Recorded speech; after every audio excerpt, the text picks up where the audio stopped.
Thank you for attending this breakout session. This session is filled with powerful information to help improve your health and empower you. Radio Free 102.3 KJLH. We are you. Welcome to the Radio Free 102.3 KJLH Women's Health Expo. It's our virtual health expo, but that does not mean we're not giving you a healthy cooking pavilion from Food for Less and Simple Truth. Look, I'm Tammy Mack. From 3 to 7 p.m., you can catch me every day on 102.3 Radio Free KJLH. Just running my mouth from 3 to 7 p.m. But today, I am here to cook for you virtually, but I'm not the only one. No. Chef Norwood over at Darrows. What you got cooking up? All right, ladies, well, welcome to the official test kitchen of Darrows New Orleans Grill under the direction of Miss Linda Avery. And guess what we got in this bag? Well, you saw when I was purchasing it. This is the organic green onions. We have the organic curly parsley.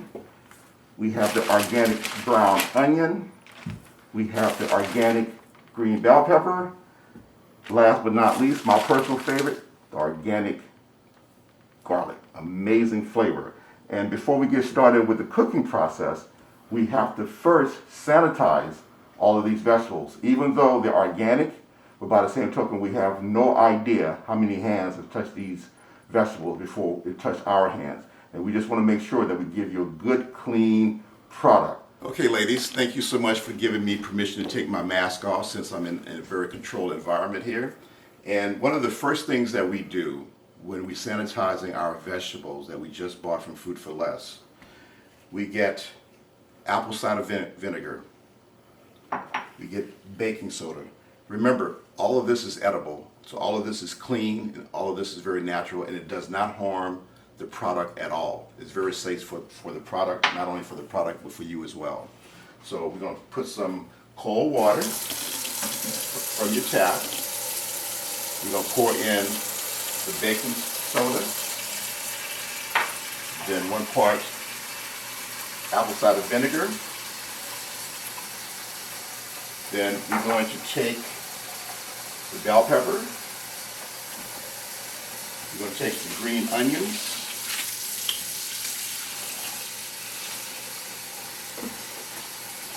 And we're going to take the curly parsley.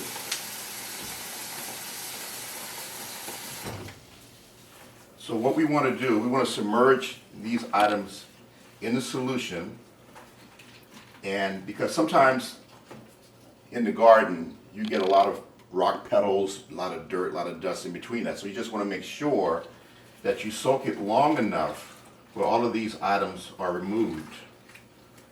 And with the bell pepper, what I like to do, I like to take my hand and just rub the bell pepper with my hand and make sure there's nothing on it, and then put it back in the solution and just let it sit there for a while. And then next to me I have colander, which we will put that in, but we allow this to sit for about 10 to 15 minutes. And the reason why we use cold water instead of hot water, because you don't want the items to start wilting, because the quickest way for these things to wilt is with hot water. We'll see hot water soon enough, but you want to keep it as fresh as possible.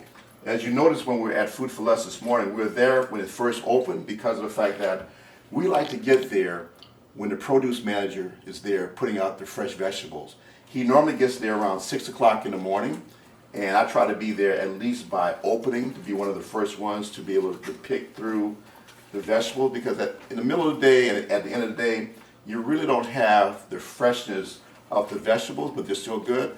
And I'm just a little anal about things of that nature. So I just want to make sure that we give you the best product possible. And I also want to go on record that there's so many different versions for the red beans and rice recipe. I'm not going to call it a recipe because of the fact that there's so many variations of it. I'm going to call it our rendition. I was born in New Orleans, and I grew up out in the country. In the country, this is the way that we ate. You know, my grandfather had a big farm, and so my family, we ate off the land. He grew everything except rice and sugarcane, but everything else was right there on the farm. So that's my background, and that's what I still like to do. Can't do it out here living in Cali, but buying these fresh organic vegetables is the closest thing is buying it or growing it at home. So we're going to take these, let these sit for a minute, and then we're going to come back, and then we're going to start prepping them. And then from that point, get the beans ready because we've got the beans on soak. The beans have been soaking for over 24 hours. And sometimes people don't like the beans to soak that long, but I like to soak that long because I don't want to cook them that long. And when you cook them long, sometimes you cook all the nutrition out of the beans. So when you soak them for a long time, it maintains the nutritional value. I know many of you are asking the question, well, what about the onion and what about the garlic? Well, as you can see, garlic is encased in its own shell, which means that you still have to peel it in order to get to it. And also with the brown onion, there's many layers to an onion. So we're going to peel back a few of the layers. And that means that it will not be contaminated. It's going to be clean for you. So that's why we didn't put it in the solution. Hopefully we answered that question for you. So we're going to take the bell pepper. Oh, beautiful knife here. I tell you, that Miss Linda, Linda is a sister from another mister. And she runs a very tight ship around here. I really just want to be able to take all of this out of the bell pepper, all the seeds, the core, and clean this out. And I like to take it and cut it in strips here. As you can hear the sound, this is not a traditional cutting board. This is one that we're able to maintain and keep it clean. As sometimes when you're dealing with the traditional cutting board that's made of wood, in between the cracks, things bacteria gets in it, no matter how hard you scrub it. But you don't want anything too porous, especially nowadays where germs can hibernate. And the most important thing in terms of from our perspective is keeping you safe. And the best way we can do that is what we're doing right here. And chop up the vegetables a little fine because at the end of the day, you don't want this to be seen in your final product. You want this to be able to disintegrate. When you find good red beans, you don't see any vegetable whatsoever because that gives you a sign that the whole process has been cooked all the way through. And that's some good eating. Now we're going to introduce you to the star, the main star of today's event. Now these are red kidney beans. There are different types of beans. Matter of fact, beans originated out of Peru about 8,000 years ago and migrated out west. The Haitians were the ones who really introduced this style of cooking with the beans and rice, with the Cajun, with the Creole, nice and creamy. But we'll get to that part right now. But as you can see, this has been sitting still and marinating in some cold water for the last 24 hours. And so folks may ask, why have it inside the refrigerator? Well, there's several reasons why. We first of all believe in safety. And sometimes at home when I was growing up, Mom would put it next to the stove or put it on the counter overnight and what have you. But because of the weather, it's a little warm right now, and we don't want the beans to spoil. Beans can spoil even though they haven't been cooked, but they can still spoil and rancid. So we just want to make sure that we err on the side of caution when it comes to this. And so this is where we are right now. So these beans, again, these are red light kidney beans, been soaking for over 24 hours. And these are my babies right here. You can't do no southern cooking without these two babies right here. This is a Dutch oven and this is a cast iron skillet. And this is how we did it back in Louisiana. This is how we did it down home. These particular pots are over 100 years old. Water never touches them unless you're getting ready to cook with it. But we never put water in here to clean it. You always wipe it down. All right, ladies, let's start the magic. I have my skillet, my black cast iron skillet that we're going to saute the organic vegetables that you just saw me prepped. And then I have my beans sitting over here, still marinating in this water. And then I have my creme de la creme, Big Papa's pot here, better known as a Dutch oven, just in line and waiting to be introduced again with some great beans in it. And so now I'm going to take some extra virgin olive oil and just drizzle some in there, just enough to cover the bottom of the pot and keep it level, where it's even across the board. And I have it on a very low heat because I don't want to overcook it. I want to kind of just take its time and cook. As you can see, we have the organic brown onions, we have the organic green bell peppers, we have the organic green onions, the organic parsley, and organic garlic. So what we're going to do right now, we're only going to marinate or saute the onions and the bell peppers. The rest will come later on in the cooking process. I'm going to put a little of the garlic in there just for flavor, but I'm going to put the remainder of the garlic into the pot when the bean starts to cook. And so I hear a little bubbling, which is a good sign that now we're ready to go with it.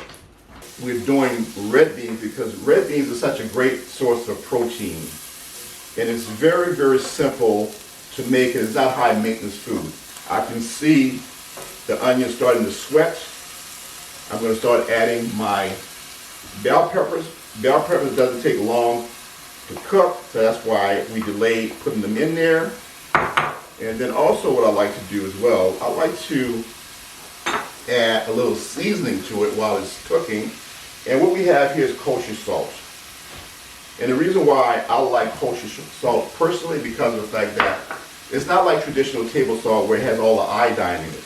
It still maintains its nutrition, nutrients in it. So put a little that in it, and then a little white pepper. Sprinkle a little white pepper in there. This should be smell-o-vision. And then my personal favorite, Louisiana cayenne. Man, I love me some cayenne. Just a little dab in there. Some of my personal favorite is the garlic. Oh man, yeah, I'm gonna sprinkle some garlic in here. And you don't want the garlic to cook too long because you don't want it to turn brown. So you just want to just put enough to kind of marinate. Now this is cooking. And what I'm going to do right now, I'm going to turn the stove off and take the lid off the Dutch oven. And I'm going to pour these kidney beans, these red light kidney beans, into the pot here. You may have to add a little bit more water because of the fact that when you're having them to soak overnight the way that we have, it absorbs. And so obviously you lose a lot of water. And so you can just take the same container. And also what we've done, while we had them on soak, we added a little kosher salt in there because you still want that little flavor. You just still want that little that's a little secret that I'm sharing with you. Don't tell anybody that, okay? So that way you don't have to put a lot of sodium in there once you start cooking. Because what's important, especially in healthy cooking, keeping the sodium level down. And mainly you want the water about 2 inches higher than the beans themselves. Because just remember, the beans already have a lot of water in it since it's been soaking overnight, so you don't want your beans to be runny.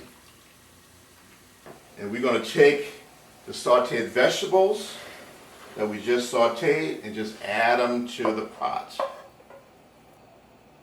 And even though I've added a little salt and some pepper to the beans, to the vegetables already, I'm going to add a little bit more. I'm going to add some more garlic while it's cooking, and then when it starts to boil, I'm going to add some more. So we're going to stir this up real well. Then we're going to lid it. And while we're doing this, while it's cooking on a very low fire. Okay, ladies. This is going to be some good red beans here. Like I said, I'm just so sorry we just don't have smell-o-vision on this episode. Once again, we want to thank KJLH Radio for sponsoring the Women's Conference, Health Conference, along with Food for Less. And we want to congratulate them for being 20 years. Matter of fact, they started this conference back in 2000. Now they're 20 years strong, so congratulations, and we're happy to be celebrating that milestone with you. Now, as I mentioned before, we got the beans cooking. I have my parsley and I have my green onions sitting on the side here because we don't want to put those in too quickly. because those don't take long to cook. And then I have my other spices here that we'll continue to add through it. And then Miss Linda got her famous cornbread in the oven while this is cooking, because this is going to be about a 2-hour, maybe a 3-hour process. Even though they've been soaking, because of the heat, the temperature that we have them on. Slow, low and slow. That's how we do it. You think you're doing barbecue here, but we're doing red beans here. And in the interim, we're going to be cooking some brown rice. Traditionally, we would eat the white rice, but brown rice is all the whole grain, where white rice is strictly refined rice and all the nutrients have been taken out of it, which is not good for you. So this is why we're doing the brown rice. Since we're doing a vegan, vegetarian style red beans concept, we just want to make sure we keep that same tone going, that same flavor going throughout until the end. And I can't stress enough, ladies, the fact that if you want something high in protein that's healthy for you, and you can just put it on while you're doing your yoga, doing this shelter-in-place situation, quarantine, for the kids, action-packed with vitamins. As I mentioned about the carbohydrates in the red beans, they break down slower in the blood system for diabetics, so it's wonderful for them. Okay, we're gonna move over to our oven. Ooh, man, this is nice golden brown cornbread. And before you cut the cornbread, make sure that you let it sit for a while, because you don't want to cut the cornbread hot, because if you cut it hot, it's going to crumble, and you don't want no crumbly cornbread. And we're going to serve up some red beans. Now, ladies, bon appetit. This is for you, for the Women's Conference, Health Conference, KJLH, Food for Less. The KJLH 20th Annual Women's Health Expo at KJLHradio.com. Presented virtually by RastAfri and Radio Free, KJLH.